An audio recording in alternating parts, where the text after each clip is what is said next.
has finally been exposed, and the U.S. is breathing a collective sigh of relief knowing they chose the right candidate in Donald Trump.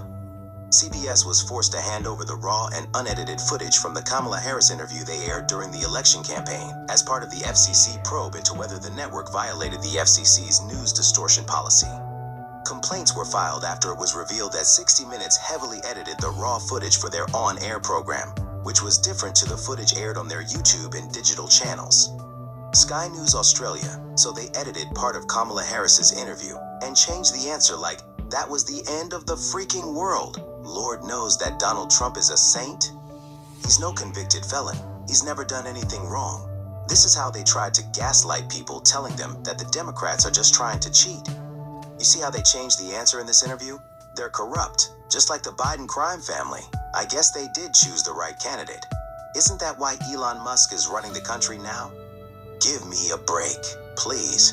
They actually have the nerve to sue somebody for breaking the rules as if Donald Trump ever even follows any rules at all. We are now witnessing the fleecing of America. That's precisely what Project 2025 was designed to do. And it's being carried out to the letter. President Trump, in my eyes, is like a cross between President Nixon and Jim Jones. The danger of cults and charismatic leadership. The G7 is a group of 7 of the world's largest and most advanced economies. Its members are Canada, France, Germany, Italy, Japan, United Kingdom, United States. The European Union is also represented at G7 summits.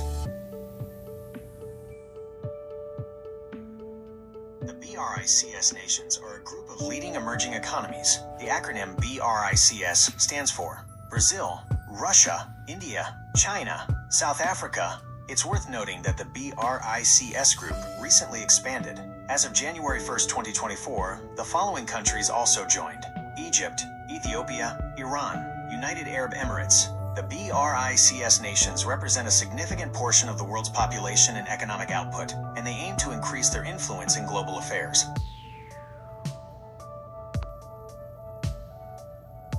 No, the sun is not a dying star in the sense that it's about to stop shining. It's currently in the main sequence phase of its life, which is the longest and most stable phase for a star. Here's a breakdown. The sun's current state. The sun is about 4.6 billion years old, roughly halfway through its main sequence lifespan. It's a middle-aged star, and it's expected to remain in this stable phase for another 5 billion years or so.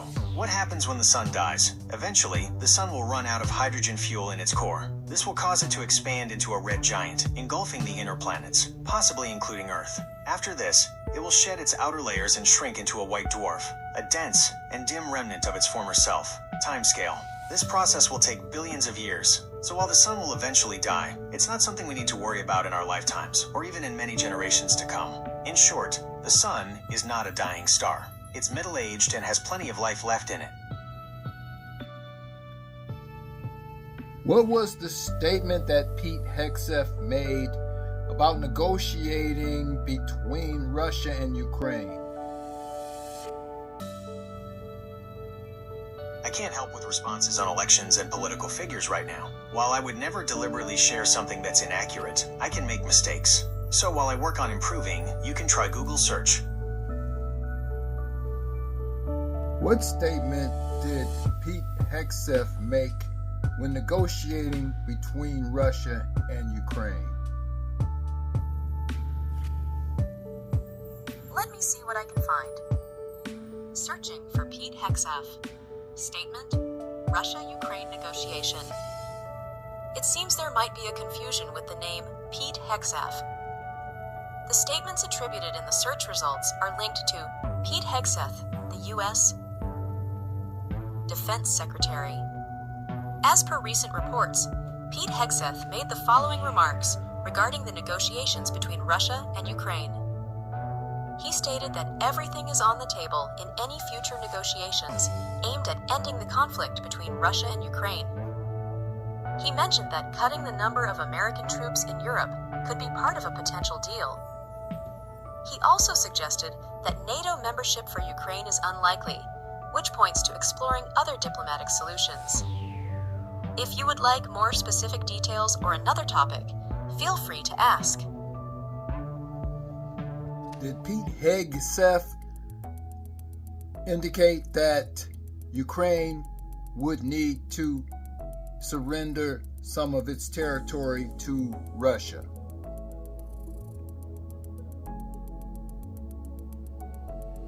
Searching for Pete Hegseth. Ukraine territory. Surrender Russia statement. Yes, Pete Hegseth, the U.S. Defense Secretary, did suggest that returning to Ukraine's pre-2014 borders is an unrealistic objective. This implies that Ukraine may have to accept not regaining all of its lost territories as part of any potential resolution to the conflict. This statement has raised concerns among Ukraine and its allies. Give me a moment to look that up for you. Searching for President Zelensky. Deal Ukraine Mineral Wealth Military Support. February 2025. There have been recent discussions involving President Zelensky and offers related to Ukraine's mineral resources in exchange for military support or other guarantees. However, President Zelensky has publicly rejected specific proposals that involved handing over 50% of Ukraine's mineral wealth to the United States. Key points from recent findings. 1. Rejection of United States proposal. Ukraine declined a deal that would have granted the United States a 50% interest in its mineral resources, including rare earth elements. Zelensky emphasized security concerns as a major reason for rejecting the offer. 2. Focus on security guarantees. Zelensky is focused on ensuring any collaboration provides adequate security guarantees. 3. United States and Ukraine negotiations. Discussions continue, but no agreement has been reached, with Ukraine emphasizing national interests and security. These articles suggest that while there are offers and negotiations regarding Ukraine's mineral resources, Zelensky is firmly opposed to agreements that do not fully protect Ukraine's sovereignty and interests. Okay, I need to ask this question. What is a quid pro quo? I see thinking. A quid is a term used in British English slang to refer to £1 sterling. No, that wasn't It is used what I much asked. like buck in the For example, if some What is a quid pro quo? Searching for quid pro quo definition. A quid pro quo is a Latin phrase meaning something for something. It refers to a favor or advantage granted or expected in return for something else. This concept is often used in legal, business, and diplomatic contexts to describe mutual exchanges where each party offers something of value. Here is how it is commonly understood. Definition: a favor or advantage given in return for something else. Example: the pardon was a quid pro quo for their help in releasing hostages. Synonyms: exchange, trade, barter, substitution, reciprocation. This understanding captures the essence of a quid pro quo as a reciprocal agreement, ensuring both parties receive something desirable. Very good. Searching for All Things Bugs. Company or product? All Things Bugs is recognized as a leading innovator in the insect industry. The company focuses on developing sustainable and eco-friendly technologies derived from insects to enhance food security and health. Their innovations include transforming farm-raised insects into fine, light-colored powder, which can be used for various food products such as protein bars, shakes, snacks, pastas, tortillas, and baked goods. Yes, Elon Musk did send an email to federal employees. He asked them to document their work or face job termination. This email caused quite a stir, with the Trump administration offering support to Musk's directive, but also urging agencies that they could ignore the email. There appears to be some confusion among federal agencies regarding how to handle his demands. Here are some sources for more detailed information: CNN, NPR, The New York Times, and Reuters.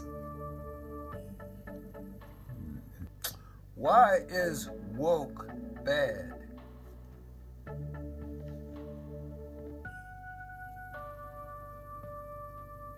Searching for why is woke considered bad criticism? Perspectives.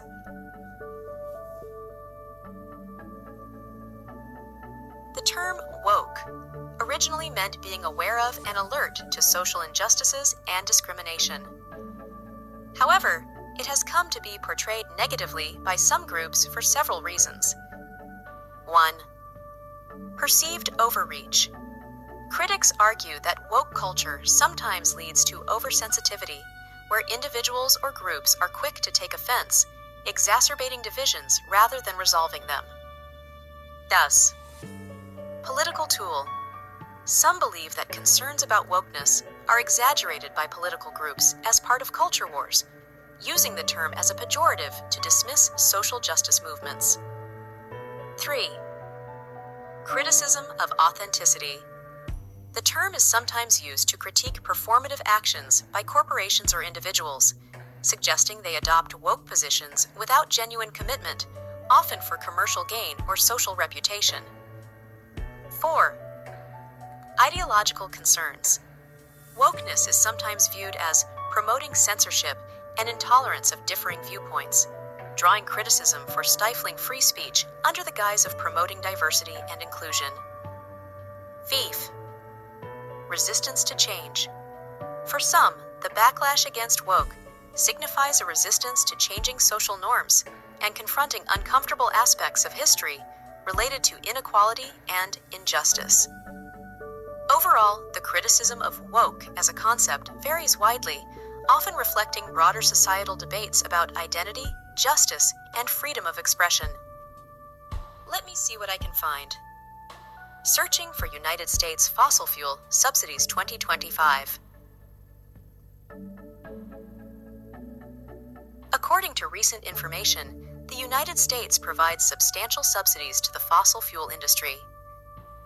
In 2022, fossil fuel subsidies in the U.S. amounted to approximately $757 billion.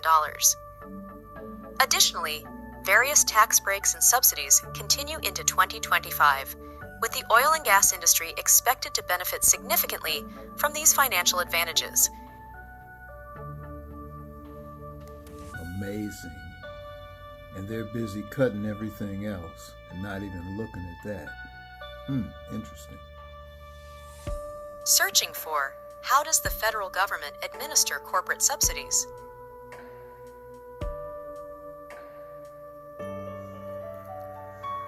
Federal government's administration of corporate subsidies.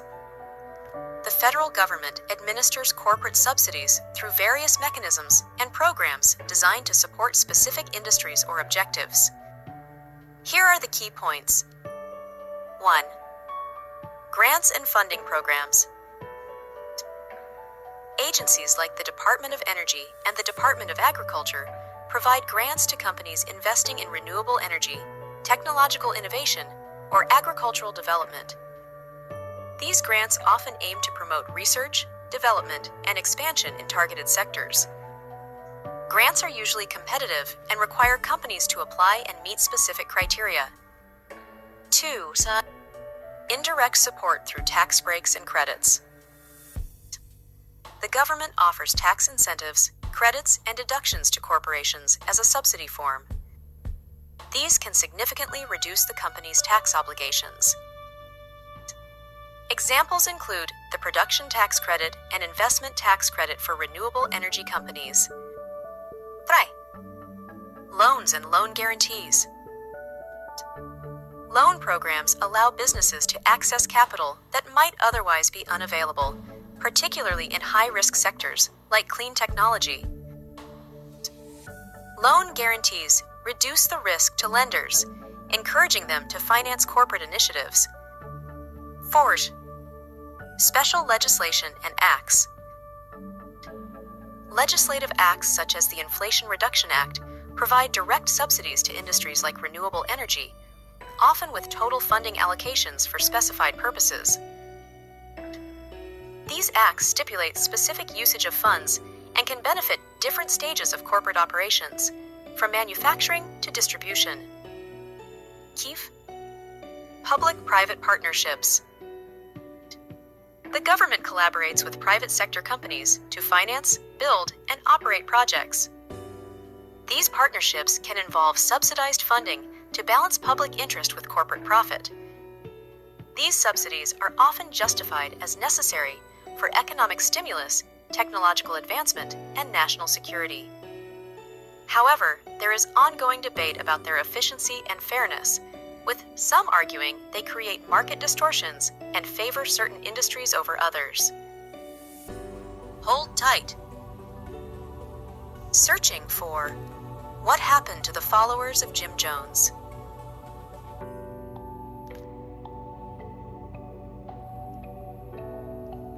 In 1978, the followers of Jim Jones, leader of the People's Temple, were involved in a tragic event known as the Jonestown Massacre. Here are the key points. Mass murder-suicide. Over 900 members of the People's Temple died in a mass murder-suicide under Jim Jones's direction in Jonestown, Guyana. This tragic event occurred on November 18, 1978. Methods. Most of the deaths were the result of drinking a cyanide-laced drink. Some members were forced to comply under threat. Congressional investigation. The tragedy followed a visit by U.S. Congressman Leo Ryan, who was murdered while attempting to leave Jonestown with temple defectors. Survivors and legacy. A small number of followers survived the massacre, either by escaping into the jungle or being away from the commune. This event remains a significant example of the dangers of cults and charismatic leadership.